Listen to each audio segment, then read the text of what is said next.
네, 야권 유력 대선 주자인 윤석열 전 검찰총장이 삼부토건으로부터 여러 차례 식사와 골프 등 향응을 제공받았다는 의혹이 제기됐습니다. 윤 전 총장 측은 악의적 오보라며 일축했는데요. 또 민주당에서는 선두주자 이재명 지사와 이를 따라잡는 이낙연 전 대표 사이에 네거티브 공방이 가열되고 있습니다. 자, 국회 취재기자 연결하겠습니다. 송재인 기자. 네, 국회입니다. 네, 자, 윤석열 전 총장 처가 의혹에 이어서 이번에는 본인 관련한 새로운 의혹이 제기된 거죠? 네, 오늘 한겨레 신문은 윤석열 전 총장이 지난 2011년 조남욱 전 삼부토건 회장으로부터 수차례 골프 접대와 향응을 받았다는 의혹을 보도했습니다. 조남욱 전 회장의 일정표를 입수해봤더니 윤 전 총장을 의미하는 윤검과의 골프 일정이 여러 번에 걸쳐 적혀 있었다는 겁니다. 이 시기 삼부토건 임원들이 횡령 혐의 등으로 중앙지검 수사를 받았지만 처벌된 사람은 없었다며 윤 전 총장과의 연관성도 제기했습니다. 또 지금의 윤 전 총장 아내 김건희 씨를 소개해 준 게 바로 조 전 회장이었고 일정표에 장모를 뜻하는 최 회장도 적혀 있었다고 전했습니다. 새롭게 제기된 의혹이 또다시 기존 처가 의혹과도 맞물린 건데 윤 전 총장은 곧장 반박했습니다.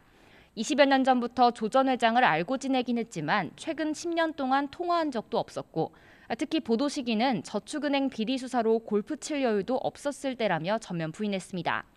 윤 전 총장은 최근 지지율 하락세를 보이던 만큼 적극적인 방어전으로 신속한 수습에 나선 모습입니다. 윤 전 총장이 이렇게 주춤한 틈을 노리는 최재형 전 감사원장 역시 본격적인 검증대에 올랐습니다. 지난 2018년 감사원장 취임 뒤 서울 목동 아파트를 자녀에게 헐값에 임대해줬다는 건데 최 전 원장의 해명 직접 들어보시죠. 그 보증금을 제 아내한테 계좌로 이제 송금을 하고 그다음에 그것만 가지고서는 또 뭐 증여세 문제가 생길 것 같아서 매달 100만 원씩 월세를 받는 것으로 해결했고 뭐 여러 가지 법적인 문제는 없는 것으로 그렇게 저희들이 검토를 끝낸 사항입니다. 여기에 잠룡 김동연 전 부총리 역시 오늘 저서 출간과 함께 라디오 인터뷰에서 대선 출마를 간접적으로 시사했습니다. 다만 출마 진영과 관련해서는 여전히 민주당과 국민의힘 모두의 거리를 유지했습니다. 네, 민주당 상황도 좀 보죠. 우선 본경선 일정이 지금 미뤄지는 분위기인데 얼마나 연기됩니까? 네, 최대 5주까지도 미뤄질 수 있을 것으로 보입니다. 애초 3주 연기가 유력했지만 이상민 선관위원장이 직접 나서 1, 2주가량 더 미뤄지는 방안을 검토하고 있다고 밝혔습니다. 최종 일정은 오후 5시 최고위원회에서 확정되는 가운데 이렇게 되면 최종 후보는 오는 10월 초에나 확정될 가능성도 있습니다. 늘어난 시간 동안 민주당 경선 경쟁도 더욱 치열해질 전망입니다. 당장 1위인 이재명 지사와 2위인 이낙연 전 대표 사이 네거티브 공방의 기세가 심상치 않습니다.